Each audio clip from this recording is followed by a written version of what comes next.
comment en fait retrouver sa joie quand on est en parcours PMA. Parce qu'il y a vraiment des moments où on a l'impression que la tristesse est en nous, que vraiment la tristesse s'est installée en nous et qu'on est dans cette espèce de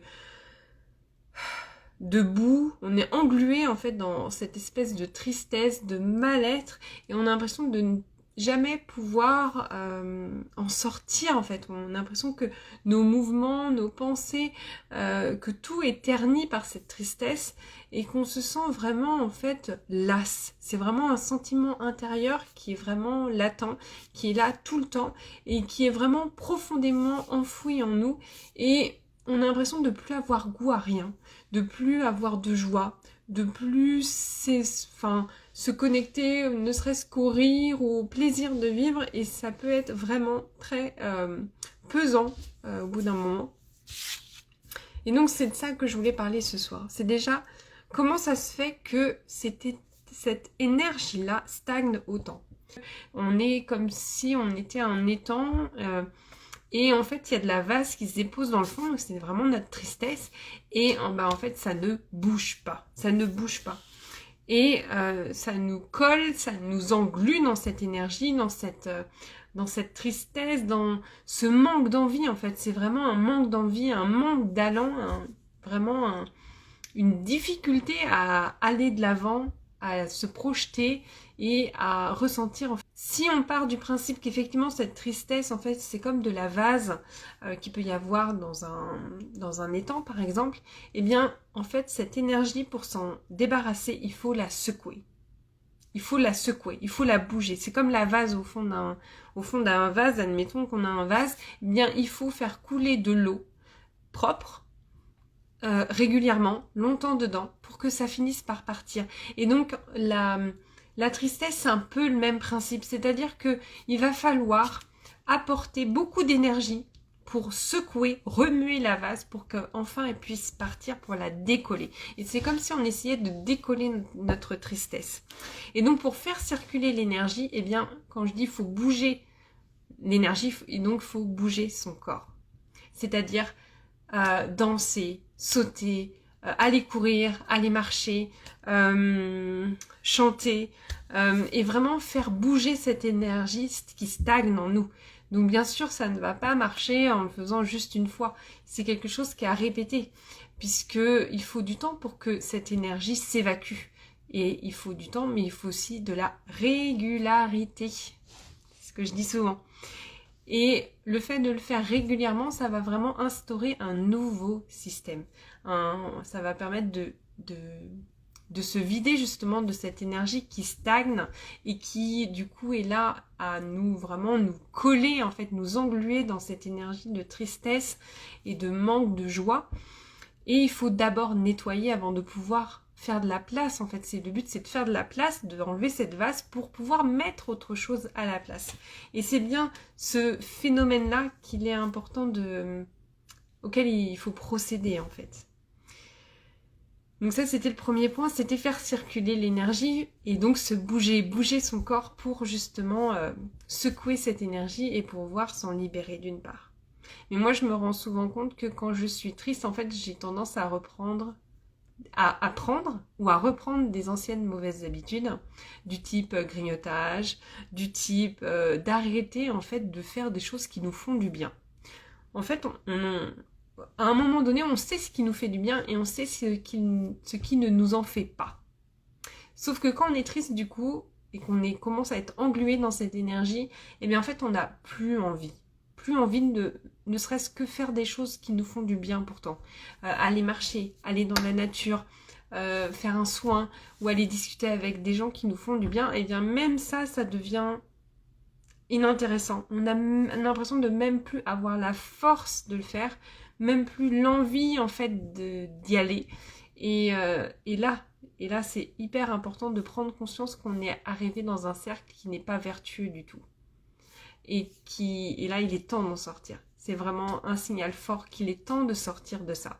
Et de faire attention en fait aux habitudes qu'on prend quand on ne va pas bien, quand on est triste. Parce qu'en fait, on se coupe inconsciemment de toutes les choses qui nous font du bien.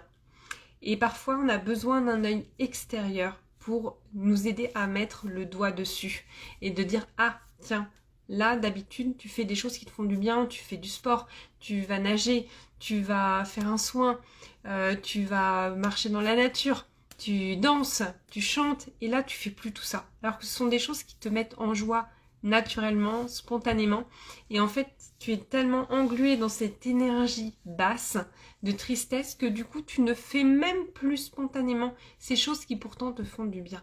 Et donc au début il faut se forcer un petit peu. Il faut se forcer un petit peu à remettre un peu de joie, à secouer ces énergies pour justement se nettoyer, libérer, évacuer en fait toute cette tristesse. Évacuer toute cette tristesse justement pour pouvoir faire de la place pour le beau, le bon et le bien qu'on a envie de vivre dans notre vie, dans notre quotidien.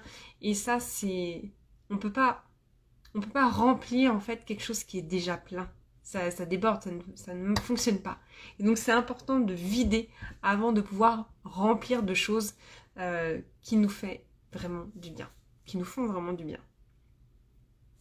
Et donc c'est ça vraiment que je t'invite, de regarder un petit peu, là si effectivement tu es dans une phase où tu te sens pas très bien, où c'est compliqué pour toi, et bien de regarder un petit peu les habitudes que tu as, les habitudes que tu as dans ton quotidien, et de voir comment justement tu pourrais les transformer pour t'apporter un peu de joie.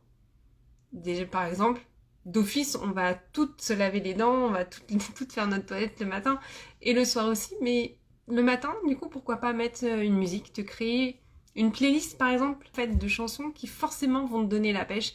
Alors, elles vont peut-être pas te donner la pêche dès la première chanson, mais peut-être qu'au bout de la deuxième ou la troisième, et ça te laisse le temps de faire ta toilette, te laver les dents, faire ton petit rituel beauté du matin, pour te remettre en joie et te recharger en énergie positive.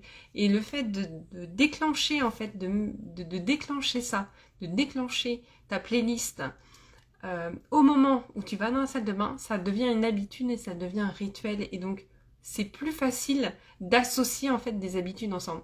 De toute façon, tu te laves tous les matins, tu te laves les dents. Donc, du coup, si tu mets une playlist tous les matins, eh bien, tu sais que tu vas te lever et commencer ta journée dans la bonne humeur. Donc ça c'est vraiment idéal.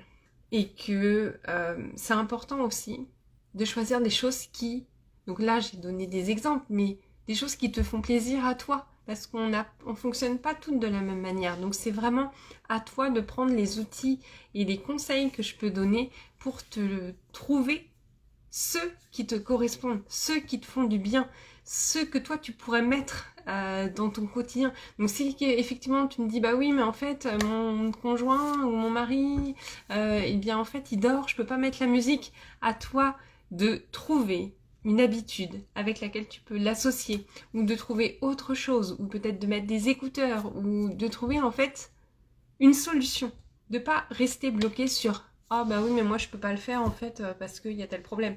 Dire bah non en fait non, eh bien je vais trouver une solution pour l'appliquer dans mon quotidien et le mettre en œuvre maintenant, parce que c'est ça la clé. Parce qu'on entend énormément de choses sur les réseaux sociaux.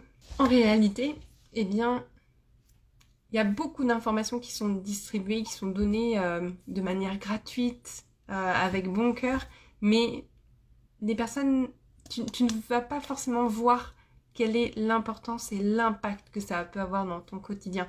Il n'y a que en le faisant et en appliquant ce que tu entends que là tu verras des évolutions dans ton bien-être, dans ta façon d'aborder la vie et d'aborder ton parcours PMA de manière plus joyeuse, et justement ça sera beaucoup plus facile de dépasser tous ces événements, toutes ces contrariétés qu'il y a dans le parcours PMA, et elles sont nombreuses, mais de manière beaucoup plus fluide et de manière plus positive aussi, clairement.